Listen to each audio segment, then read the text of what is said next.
Why you won't reach your goals, which I don't like sounding so negative about it, but there's a reason why many won't reach their goals this year.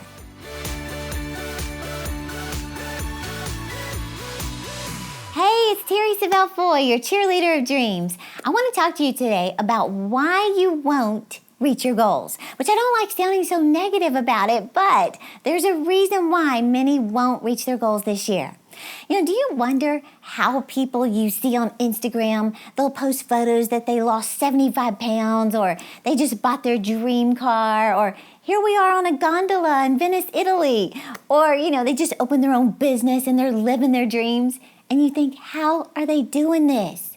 Well, what I want to share with you today makes all the difference in the world. This is how you take simple things just on a vision board from pinning it to holding it.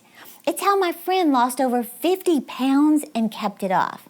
It's how my other friend saved over $100,000 when she didn't even get started saving money till she was 57 years old. It's how we gained 22 million views on YouTube, which thank you so much for watching. It's how our Icing Women's Conference has grown so much, or how my other friend got his own reality TV show. Well, when people say, how is it that everything, on your vision board seems to happen? I can sum it up in one word: commitment.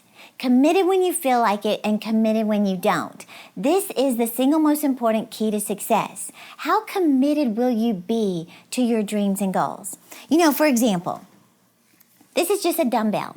It sits in gyms all over the world and in houses. Sometimes it's used as paperweights or door stops, maybe even a weapon. But you put it in the hands of someone like Arnold Schwarzenegger, and it becomes a career, a ticket to Hollywood, blockbuster movies, covers of magazines, a New York Times best-selling book, the encyclopedia of bodybuilding. All you did was add commitment. He did it over and over and over, and people began to notice. Now keep in mind, nobody noticed him working out in Austria until he got committed. Commitment will change your life. I think about this Bible. This is just a Bible. Well, it's not just a Bible. It's the life-changing Word of God. But it's the #1 selling book of all time. However, it sits on coffee tables all over the world. It collects dust, never opened, stuffed in nightstands. But you put it in the hands of someone like Joel Osteen, and it leads hundreds of thousands to Jesus. It leads to a TV show airing all over the world. Celebrities contacting him, getting born again. Even the Pope said to him in his Italian accent, "This is my Bible. I am what it says I am," which I love that. But keep in mind, nobody noticed Joel when he was working behind the TV camera for 17 years, reading his Bible at home at his kitchen table day after day after day.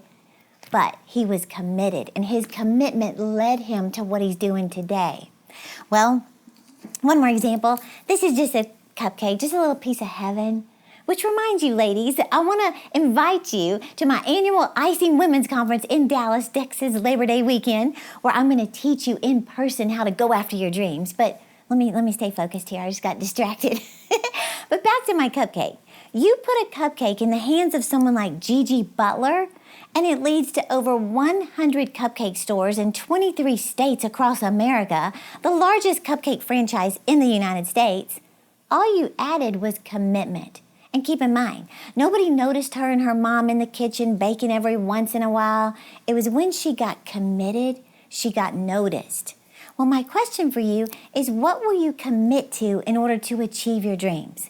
Now, to help you out, I have a free download that I want to give you. It's my goal-setting worksheet and how I personally went from just daydreaming of a better life to getting truly committed to living my dreams.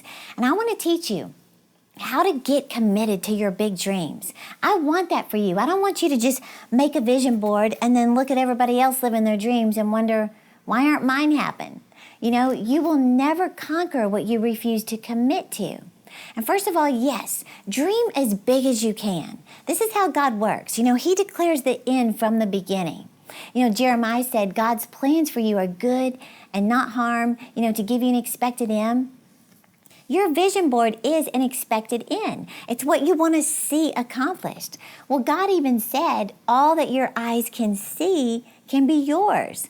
So isn't it time you fix your eyes on your future? In fact, I was reading something from Oprah Winfrey. Let me read this to you. She said that she always knew she would be a millionaire by age 32. She said this in 1987. In fact, she said, "I am going to be the richest black woman in America." 19 years later, with a net worth of $3 billion, she's not only the richest black woman in America, but one of the richest people in the world. Well, she admits that she made her fortune by setting clear and ambitious goals. She said the big secret in life is that there is no big secret. She said whatever your goal, you can get there if you're willing to work. In other words, you're committed. So I want to say that it's okay to write down, the apartment in Paris, the house by the Pacific Ocean, the New York Times best-selling book, the $1 million in investments, the Grammy-winning award, America's Next Top Model. It's okay. Dream as big as you can. But how do you stay committed to your goals? You must break them down into smaller goals. That's what increases your commitment. See, the mistakes in goal setting are people get so excited about goals, but they tend to start out setting so many unrealistic goals in the beginning. I'm going to be a millionaire. I'm going to lose 50 pounds. I'm going to write 4 books. I'm going to drive a brand new Porsche. I'm going to save $500,000. Well, see, if you set goals that are too unrealistic or they may take longer than 12 to 18 months to achieve, it actually destroys your confidence and it diminishes your hopes of achieving your dreams. So most success coaches recommend you set goals that have about a 50% chance of possibility. So yes, set goals that stretch you, that push you and build your confidence, but also set some that are somewhat attainable. Look at some of my big dreams. I set a goal to speak at the largest church in the nation of France. I wrote that down in 2008. You know when it happened? 2012, 4 years later. I wrote that I wanted to see my books on the shelves at Barnes & Noble. I wrote that in 2007. It happened in 2010. I wanted to sign with a French publisher.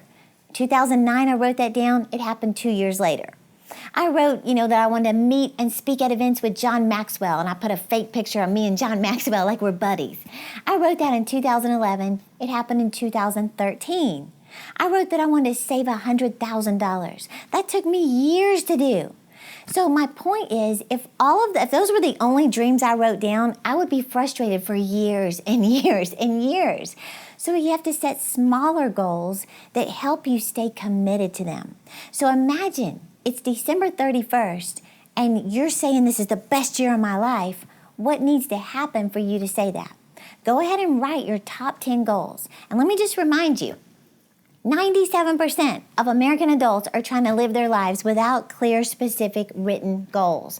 So you're already going to be ahead of 97%. You're going to be in the top 3% who write their goals. And remember, goals determine what drives you. A beach house on the Pacific Ocean doesn't drive you today, but paying off that $6,000 student loan by December 31st, that's going to drive you to get up, look for opportunities to make more money to pay off that loan. So think about your goals for this year. If you haven't saved any money, then start with $1,000. Save $100 a month or $25 a week. That's attainable. And when you reach that goal, it's going to build your confidence and your momentum to go after a bigger goal. So I'm going to help you step by step set goals the right way that ensures you stay committed. Now I want to recognize the subscriber of the week. This week, it's someone named Vaishali Bansal. We hope we said it right. I like that name though. It says, "Hey Terry, I just started my morning by listening to you and it gave me so much power and strength." This voice gave him strength. I love that. It says, "I know it's going to be a wonderful day and I am determined to start moving towards my goals. Thank you for being the sweetest cheerleader." Vaishali, I appreciate that so much. And that's the best way to start your day is with the Word of God, with faith-building messages, because faith comes by hearing. So I am cheering you on, Vaishali, and everybody else. And just be sure to download this free worksheet today to get started. So go to terry.com/worksheet to get your free download today. And if you've never subscribed to this podcast, just push the little arrow right there. Be sure to subscribe and be sure to follow me on Instagram, Facebook, Twitter, and Pinterest so I can keep you motivated to live your dreams. Thank you so much for watching, and I'll see you next time.